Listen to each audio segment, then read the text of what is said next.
In the name of Allah, the most gracious, the most merciful. Assalamu alaikum. Welcome to a new video on the Mystical Islam channel. Today, we bring you a heart-touching story. There was a man born in a wealthy Hindu family near a madrasa. He belonged to a sect of Hindus who worshipped the sun. His childhood was unique, and his youth was just as extraordinary. He was a kind and compassionate young man, always ready to help anyone in need. Free from religious bias, he called every woman in the neighborhood auntie and would assist them in their chores. Since his youth, he had a daily routine. Before sunrise, he would go to the madrasa's well, draw water and bathe. Then, with his back to the rising sun, he would stare at the shadow of his neck and stand for hours, worshipping the sun. Despite being near the madrasa, he never tried to connect with the religious scholars, and they never stopped him from bathing at the well or worshipping in the madrasa's corner. Time passed, and the elderly scholar of the madrasa grew old, and his son took over. Meanwhile, Surya Maharaj, the Hindu man we are discussing, also reached the final stage of his life. Yet neither his routine nor the madrasa's policies changed. One cloudy day, Surya Maharaj took his bath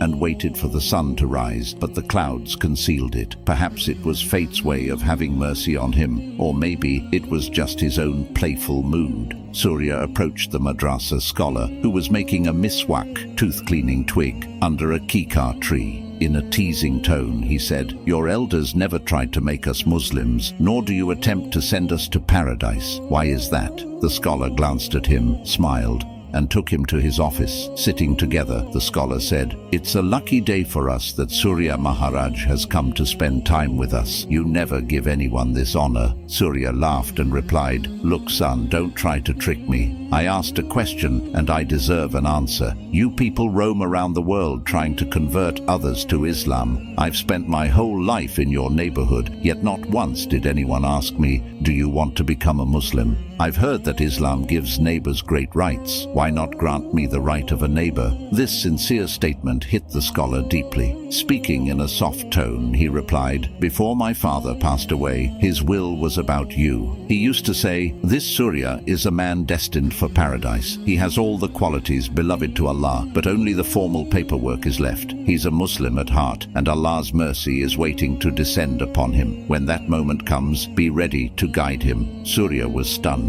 He chuckled, "Your father was a wise man. We never realized he was watching us this closely." The scholar then asked, "Surya Maharaj, why aren't you worshipping today?" Surya replied, "If the sun is not visible, we cannot worship." The scholar continued, "Sometimes you're here, but the sun isn't. Other times the sun is present, but you're unwell. Today, both of you are here, but you can't see each other. Who created this barrier?" "Clouds," replied Surya. The scholar smiled and said, "So the mighty sun is powerless against a few light clouds, or perhaps a greater being, one more powerful than the sun, has sent the clouds and blocked its light." Surya remained silent. The scholar then posed another question. "Tell me, has it ever happened that because you missed a day of worship, the sun got angry and decided not to rise the next day?" "How could that happen?" Surya responded. "Why not? Doesn't your sun god get angry? Doesn't he know that you missed worship?" the scholar asked. Surya replied, "Of course he knows and can get angry. That's why we worship him, to seek protection from his wrath." The scholar continued, "If the sun can be bound by someone else's order, and even clouds can stop its light, then what kind of God is it? If even your God is helpless, how can it help you? Why not seek the one who commands the sun to rise, makes it set, and calls in the clouds to obscure its light?" Surya was silent. The scholar resumed, "Surya Maharaj, you have the will and ability to decide when to take a day off from work. But the sun has no such choice. It has no will or control over itself. Surya Maharaj, do you know why Allah commanded the angels and the universe to bow to Adam, peace be upon him? It was because after Allah, Adam was the first being granted the power of free will and choice. This honor, this dignity, was bestowed upon Adam's children, you and me included. But what a tragedy it would be to return to Allah with this priceless gift of free will completely unused. If you die without opening the door to your heart, how will you face him? After all, it was this power of choice that the angels were commanded to bow to. Hearing this, Surya Maharaj was left stunned and speechless. The scholar, filled with both majesty and kindness, continued, "Surya Maharaj, you are a righteous man. Even among Muslims, few have a heart as kind as yours. But, my dear friend, paperwork must be done. The lock on the heart's door opens from the inside. Allah's law is clear. Even the daughters, fathers and wives of prophets were not forced into faith. Allah only enters the hearts of those who invite him." The scholar added, "His ocean of mercy is circling around your bed,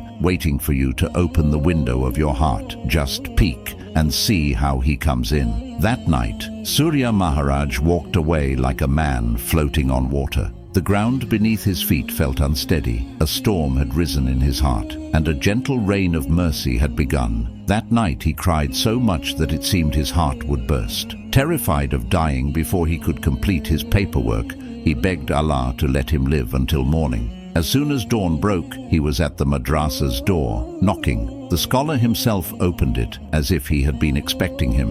Surya's condition was such that his whole being seemed to speak, though his lips were silent. The scholar held his hand, brought him inside, and seated him on a cot. Then, sitting at Surya's feet, he said, "Don't say a word, Surya Maharaj. Today, Allah is reading your heart. He has already entered it. I sit at your feet only to honor the presence of Allah within you." Surya wept uncontrollably, like a newborn baby, pure and fresh. The scholar knew this was the cry of a newly born Muslim, a sign of health and vitality. Later that day, Surya publicly embraced Islam in front of the madrasa's students. He was named Abdullah. Just 10 days later, Abdullah fell ill with a fever and passed away. On the day of his funeral, a massive crowd gathered. People said that even among Muslims, one rarely finds a man as kind and generous as Abdullah. The love and respect Muslims showed him inspired many Hindus to convert to Islam on the spot. The leader announced, "Whoever wants to embrace Islam may do so in the rows of the congregation right now." Dozens came forward, and soon hundreds were chanting the Shahada,